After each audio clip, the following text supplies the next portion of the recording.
നമസ്കാരം. മലയാളി വാർത്തയിലേക്ക് സ്വാഗതം. വിവാഹ വാഗ്ദാനം നൽകി പീഡിപ്പിക്കാൻ ശ്രമിച്ചു എന്നും 46 ലക്ഷത്തോളം തട്ടിയെടുത്തു എന്നും പറഞ്ഞുകൊണ്ട് അതിഗുരുതരമായിട്ടുള്ള ഒരു പരാതിയാണ് ബിഗ് ബോസ് താരവും സോഷ്യൽ മീഡിയ ഇൻഫ്ലുവൻസറും ഒക്കെ ആയിട്ടുള്ള ഷിയാസ് കരീമിനെതിരെ ഉയർന്നിരിക്കുന്നത്. വളരെ ഗുരുതരമായിട്ടുള്ള ഒരു പരാതിയാണ്. ഈ പറയുന്നത് പോലെ വലിയ പൊസിഷനിൽ നിൽക്കുമ്പോൾ മറ്റ് ആളുകളെ ചൂഷണം ചെയ്യുന്ന ആളുകളുമുണ്ട് എന്ന് വ്യക്തമാക്കുന്ന തരത്തിൽ ഒരു ആരോപണം. ഇത് എത്രത്തോളം സത്യമാണ് എന്നതിനെക്കുറിച്ചുള്ള അന്വേഷണമൊക്കെ നടക്കുന്നുണ്ട്. എന്തായാലും യുവതിയുടെ പരാതി അത് വലിയ രീതിയിൽ സോഷ്യൽ മീഡിയയിൽ ചർച്ചയാകുന്നുണ്ട്. തൻ്റെ സുഹൃത്തും പങ്കാളിയുമൊക്കെ ആയിരുന്നു ഷിയാസ് കരീം. നഗ്ന ദൃശ്യങ്ങൾ പുറത്ത് വിടും, അതായത് പണം തിരികെ ചോദിച്ചപ്പോൾ നഗ്ന ദൃശ്യങ്ങൾ പുറത്തു വിടും എന്നുള്ള ഒരു ഭീഷണിയൊക്കെ ഉണ്ടായി എന്നൊക്കെയാണ് ഈ വിഷയവുമായി ബന്ധപ്പെട്ട് പുറത്തുവരുന്ന റിപ്പോർട്ടുകൾ. എന്തായാലും ഷിയാസ് 49 ലക്ഷം രൂപ പലതവണയായി തന്നിൽ നിന്ന് തട്ടിയെടുത്തിട്ടുണ്ട് എന്നുള്ള പരാതിയാണ് യുവതി ഉന്നയിച്ചിരിക്കുന്നത്. പാലാരിവട്ടം പോലീസ് സ്റ്റേഷനിലാണ് ഇതുമായി ബന്ധപ്പെട്ട് യുവതി കഴിഞ്ഞ ദിവസം പരാതി നൽകിയത്. പലപ്പോഴായി 49 ലക്ഷം രൂപ ഷിയാസ് കൈക്കലാക്കി എന്നും പണം തിരികെ ചോദിച്ചപ്പോൾ തൻ്റെ ദൃശ്യങ്ങളും മറ്റ് ഫോട്ടോകളുമെല്ലാം പോൺ വെബ്സൈറ്റിൽ അടക്കം നൽകുമെന്നുള്ള പറഞ്ഞുകൊണ്ട് ഭീഷണിപ്പെടുത്തി എന്നാണ് പരാതി യുവതി ചൂണ്ടിക്കാണിക്കുന്നത്. ഇതിന് തെളിവായി ഇൻസ്റ്റഗ്രാം ചാറ്റുകൾ, ശബ്ദരേഖകൾ, ബാങ്ക് അക്കൗണ്ട് വിവരങ്ങൾ എന്നിവയെല്ലാം യുവതി പോലീസിനെ കൈമാറിയിരിക്കുകയാണ്. നേരത്തെയും സമാനമായിട്ടുള്ള രീതിയിൽ ഷിയാസിനെതിരെ കേസ് വന്നിരുന്നു, അറസ്റ്റിലായിരുന്നു എന്നുള്ളത് കൊണ്ട് തന്നെ ഇപ്പോൾ പുറത്തു വന്നിരിക്കുന്ന ഇത്തരമൊരു പരാതിയുടെ ഗൗരവം കൂടുതൽ തന്നെയാണ്. കാരണം ഷിയാസിന്റെ ഭാഗത്തു നിന്ന് അത്തരമൊരു നടപടി ഉണ്ടാകാനുള്ള സാധ്യതകൾ ഏറെ എന്നുള്ള തരത്തിലാണ് ചർച്ചകളും സാധ്യതകളും ഒക്കെ പോകുന്നത്. എന്തായാലും വിവാഹ വാഗ്ദാനം നൽകി പീഡിപ്പിക്കുകയും പണം തട്ടിയെടുക്കുകയും ചെയ്തു എന്ന മറ്റൊരു യുവതിയുടെ പരാതി കൂടെ ഉയർന്നതോടെ ഷിയാസ് കരീം സോഷ്യൽ മീഡിയയിൽ വീണ്ടും ചർച്ചയായി മാറി. 3 വർഷം മുമ്പാണ് ചെന്നൈ വിമാനത്താവളത്തിൽ വെച്ച് ആദ്യം ഒരു പരാതി ഉണ്ടാകുന്നതിന്റെ അടിസ്ഥാനത്തിൽ പോലീസ് ഇയാളെ അറസ്റ്റ് ചെയ്യുന്നത്. എറണാകുളം ഫിറ്റ്നസ് ട്രെയിനറായിരുന്ന കാസർഗോഡ് സ്വദേശിനിയായിരുന്നു അന്ന് ഷിയാസിനെതിരെ പരാതി നൽകിയത്. ഇതിപ്പോൾ എറണാകുളത്തേക്ക് തന്നെ മറ്റൊരു കേസ് എത്തുകയാണ്. എന്തായാലും ഇതോടുകൂടെ ഷിയാസ് സോഷ്യൽ മീഡിയയിൽ ചർച്ചയാകുമ്പോൾ ഷിയാസിനെ പിന്തുണച്ചും അതുപോലെ തന്നെ തള്ളിപ്പറഞ്ഞും നിരവധി പ്രമുഖരും രംഗത്തെത്തി. ലക്ഷ്മിപ്രിയ എന്ന് പറയുന്ന നടി അതിഗുരുതരമായിട്ടുള്ള ആരോപണങ്ങളും ആക്ഷേപങ്ങളുമാണ് ഇപ്പോൾ ഷിയാസിനെതിരെ ഉന്നയിച്ചിരിക്കുന്നത്. ഷിയാസ് പലപ്പോഴും തൻ്റെ മതവിശ്വാസങ്ങളുമായി മുന്നോട്ട് പോകുന്ന ആളാണെന്നും അതിൻ്റെ അടിസ്ഥാനത്തിലാണ് ജീവിക്കുന്നത് എന്നൊക്കെ പറയാറുണ്ടായിരുന്നു. അത്തരം അടിസ്ഥാനത്തിൽ ജീവിക്കുന്ന ഒരാൾക്ക് ഈ മതത്തിലെ ഗ്രന്ഥങ്ങളൊക്കെ പറയുന്ന രീതിയിലായിരുന്നു ഷിയാസിൻ്റെ ഈ ഒരു ജീവിതം, ഈ ഒരു കാര്യത്തിലുള്ള പ്രവർത്തനങ്ങൾ എന്നുള്ള ആക്ഷേപമാണ് ലക്ഷ്മിപ്രിയയുടെ ഭാഗത്തു നിന്ന് ഉണ്ടായിട്ടുള്ളത് എന്നുള്ളതാണ്. കിതാബ് അനുസരിച്ച് മാത്രം ജീവിക്കുന്നുവെന്ന് അവകാശപ്പെടുന്ന ഷിയാസിനെ പരിഹസിച്ചുകൊണ്ടാണ് നടി ലക്ഷ്മിപ്രിയ ഇന്ന് രംഗത്തെത്തിയത്. കിതാബിൽ പന്നിമാംസം കഴിക്കരുതെന്ന് പറഞ്ഞിട്ടുള്ളത് പോലെ ഈ ഒരു വിഷയത്തിലും എന്തെങ്കിലും കാര്യങ്ങൾ പറഞ്ഞിട്ടുണ്ടോ എന്നുള്ളതാണ് ലക്ഷ്മിപ്രിയയുടെ വിമർശനം. ഷിയാസ് കരീം വിഷയത്തിൽ ഇതും കിതാബിൽ പറഞ്ഞിട്ടുണ്ടോ എന്നുള്ള ലക്ഷ്മിപ്രിയയുടെ ആ ഒരു ആക്ഷേപം സമൂഹ മാധ്യമങ്ങളിൽ വൈറലാകുന്നുമുണ്ട്. കാരണം ലക്ഷ്മിപ്രിയ ചൂണ്ടിക്കാണിക്കുന്നത് മതപരമായിട്ടുള്ള ഒരു രീതിയിൽ കൂടെയാണ് എന്നുള്ള ഒരു വിഷയം അവിടെ നിൽക്കുന്നുണ്ട്. എന്തായാലും തൻ്റെ സഹപ്രവർത്തകനാണോ എന്ന് ചോദിച്ചാൽ വലിയ ബന്ധമൊന്നും അത്തരത്തിൽ തങ്ങൾക്ക് ഇല്ല എന്നും ഷിയാസ് ഉണ്ടായിരുന്ന ഷോയിൽ താൻ വന്നത് ഷിയാസ് പോയതിനു ശേഷമാണെന്നൊക്കെ പറഞ്ഞു വയ്ക്കുന്നു ലക്ഷ്മിപ്രിയ.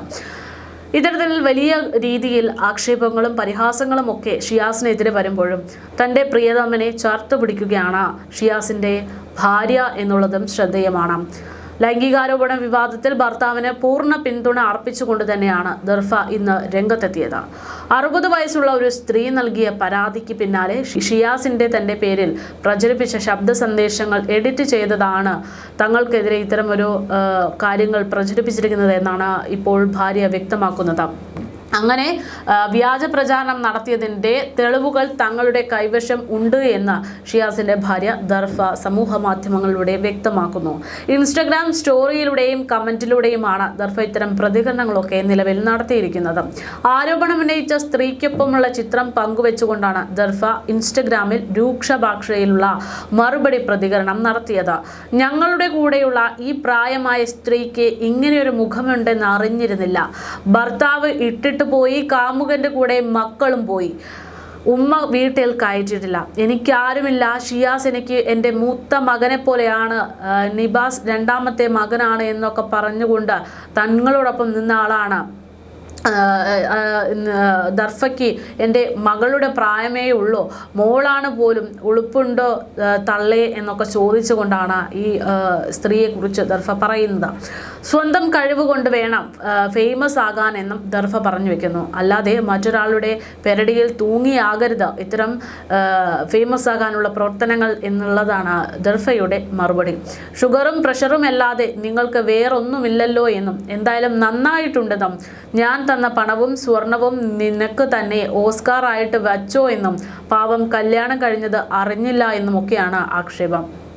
പീഡനം ആസ്വദിച്ച് നമ്മുടെ കൂടെ എല്ലായിടത്തും വന്നു നടന്ന ഇവർക്ക് ഇപ്പോൾ പാവം കല്യാണം കഴിഞ്ഞത് പോലും അറിയില്ലെന്ന് പറയുന്നത് വിരോധാഭാസമാണെന്നും ദർഫ ചൂണ്ടിക്കാണിക്കുന്നു. ഷിയാസ് പങ്കുവെച്ച വിശദീകരണ വീഡിയോയ്ക്ക് താഴെ പേടിക്കേണ്ട ബേബി, നമ്മുടെ കയ്യിൽ എല്ലാം തെളിവുണ്ടെന്നാണ് ദർഫ പറയുന്നത്. ഈ തെളിവ് വെച്ച് മുന്നോട്ട് പോകാൻ പറ്റുമെന്നുള്ള ഒരു ആത്മവിശ്വാസം ഷിയാസിന് ദർഫ നൽകുന്നുമുണ്ട്. ശബ്ദ സന്ദേശങ്ങൾ, ശബ്ദരേഖകൾ വിവിധയിടങ്ങളിൽ നിന്നും എടുത്തുകൂട്ടി യോജിപ്പിച്ചതാണ് എന്നും അധികം വൈകാതെ സത്യങ്ങൾ പുറത്തു വരുമെന്നാണ് ദർഫയുടെ ആത്മവിശ്വാസം. തനിക്കെതിരെ ഉയർന്ന ആരോപണങ്ങൾ അടിസ്ഥാനരഹിതമാണെന്ന് ഷിയാസ് കരീം നിലവിൽ പ്രതികരിച്ചിട്ടുണ്ട്. പരാതിക്കാരിക്ക് തന്റെ കുടുംബവുമായി അടുത്ത ബന്ധമാണ് ഉണ്ടായിരുന്നത്. ഉമ്മയുടെയും സഹോദരിയുടെയും പക്കൽ നിന്നും അവർ വാങ്ങിയ പണവും സ്വർണവും തിരികെ ചോദിച്ചതിന്റെ വൈരാഗ്യമാണ് തന്നോട് ഈ കാണിച്ചത് എന്നും ഷിയാസ് പറയുന്നു. 60 വയസ്സുള്ള ഒരു സ്ത്രീയെ വിവാഹ വാഗ്ദാനം നൽകി പീഡിപ്പിക്കേണ്ട സാഹചര്യം തനിക്കില്ല എന്നാണ് ഷിയാസ് പറയുന്നത്. എന്നാൽ ഇതിന് പിന്നാലെ ഷിയാസും യുവതിയും തമ്മിലുള്ള ശബ്ദ സന്ദേശങ്ങളടക്കം മാധ്യമങ്ങളിലൂടെ പുറത്തു വന്നത് ശ്രദ്ധേയമാണ്. യുവതിയുടെ പരാതി ശരിവയ്ക്കുന്ന രീതിയിലാണ് നിലവിൽ പുറത്തു വന്നിരിക്കുന്ന ശബ്ദ സന്ദേശം. ഈ പറയുന്നത് പോലെ കൂട്ടിയോജിപ്പിക്കപ്പെട്ടതാണോ എന്നത് ഇനി പരിശോധിക്കേണ്ടിയിരിക്കുന്നു. 2024 ഷിയാസും ദർഫയും തമ്മിലുള്ള വിവാഹം കഴിയുന്നത്. എമിറേറ്റ്സ് NBDയിൽ ജോലി ചെയ്തിരുന്ന വ്യക്തിയാണ് ദർഫ. അടുത്തിടെയാണ് ഷിയാസും ദർഫ എന്ന് പറയുന്ന ദമ്പതികൾക്കിടയിൽ ഒരു സന്തോഷം എന്നുള്ള രീതിയിൽ ഒരു ആൺകുഞ്ഞ് ജനിക്കുന്നത്. അങ്ങനെ തങ്ങളുടെ കുടുംബത്തെ തകർക്കാനുള്ള ഗൂഢാലോചനയുടെ ഇടയിലാണ് ഇത്തരത്തിൽ ഒരു സംഭവം ഉണ്ടായത് എന്നാണ് കുടുംബാംഗങ്ങളും പറയുന്നത്. അതേസമയം ഷിയാസിനെ കുറിച്ച് ഈ ഒരു വിഷയത്തെക്കുറിച്ച് നിരവധി ആളുകൾ ചോദ്യങ്ങളുമായിട്ട് പല സെലിബ്രിറ്റികളെയും കാണുന്നുണ്ട്. നിരവധി ആളുകൾ ഷിയാസിൻ്റെ കാര്യത്തിൽ മറുപടി പറയുന്നുണ്ട്. നിരവധി ആളുകൾ ഈ ഒരു വിഷയത്തിൽ മറുപടി പറയാതെ പിന്തിരിഞ്ഞ് പോകുന്നുമുണ്ട് എന്നുള്ളതും ശ്രദ്ധേയമാണ്. ഷിയാസിനെ കുറിച്ച് ഒരു സെലിബ്രിറ്റിയോട് ചോദിച്ച ചോദ്യം, അതിനുള്ള മറുപടിയായിട്ട് അവർ പറയുന്നത് അദ്ദേഹത്തിൻ്റെ പേഴ്സണൽ കാര്യങ്ങൾക്ക് പ്രത്യേകിച്ച് താൻ ഇടപെടുന്നില്ല, അത് വിശദീകരണമൊക്കെ അദ്ദേഹം തന്നെ നൽകിക്കോളും, അതിന് മറുപടിയൊന്നും പറയാൻ താൻ ആളല്ല എന്ന തരത്തിലാണ് ലക്ഷ്മിയൊക്കെ പറഞ്ഞു വെക്കുന്നത് എന്നുള്ളതാണ്. എന്തായാലും സ്റ്റാർ മാജിക്കിലെ സ്ഥിരം താരങ്ങളിൽ ഒരാളാണ് ഈ പറയുന്ന ആരോപണ വിധേയനായിട്ടുള്ള ഷിയാസ് കരീം. മോഡലിങ്ങിലൂടെയാണ് തൻ്റെ കരിയർ തുടങ്ങുന്നത്. പിന്നീട് ബിഗ് ബോസിലെത്തി മത്സരാർത്ഥിയാകുന്നു. ഈ സമയത്തൊക്കെ പ്രേക്ഷകർക്ക് ഷിയാസിനോട് കൂടുതൽ സ്നേഹം വന്നു എന്ന് വേണമെങ്കിൽ പറയാം. ഫിറ്റ്നസ് പാഷനെ കുറിച്ചൊക്കെയാണ് ഷിയാസ് അന്നൊക്കെ സംസാരിച്ചിരുന്നത്. പേളിയുടെയും ശ്രീനീഷിൻ്റെയും ഒക്കെ അടുത്ത സുഹൃത്ത് കൂടെയാണ് ഷിയാസ് കരീം. ഷോയിലെ നിരവധി ആളുകൾ ഇപ്പോൾ ഇവരെ പിന്തുണച്ച് രംഗത്തേക്ക് വരുന്നുണ്ട്. അങ്ങനെ നിൽക്കുന്ന ഒരു സാഹചര്യത്തിൽ ഷിയാസിനെതിരെ ഉന്നയിച്ചിരിക്കുന്ന ഈ ഒരു പരാതിയുടെ അടിസ്ഥാനം എന്ത് എന്നുള്ള ഒരു ചോദ്യം ഉയരുകയാണ്. എന്തായാലും ഷിയാസിനെ അനുകൂലിച്ചും പ്രതികൂലിച്ചും നിരവധി ആളുകൾ രംഗത്തേക്ക് വരുന്നുണ്ട്. യുവതിയുടെ പരാതിയുടെ അടിസ്ഥാനത്തിൽ പോലീസും അന്വേഷണം തുടരുകയാണ്.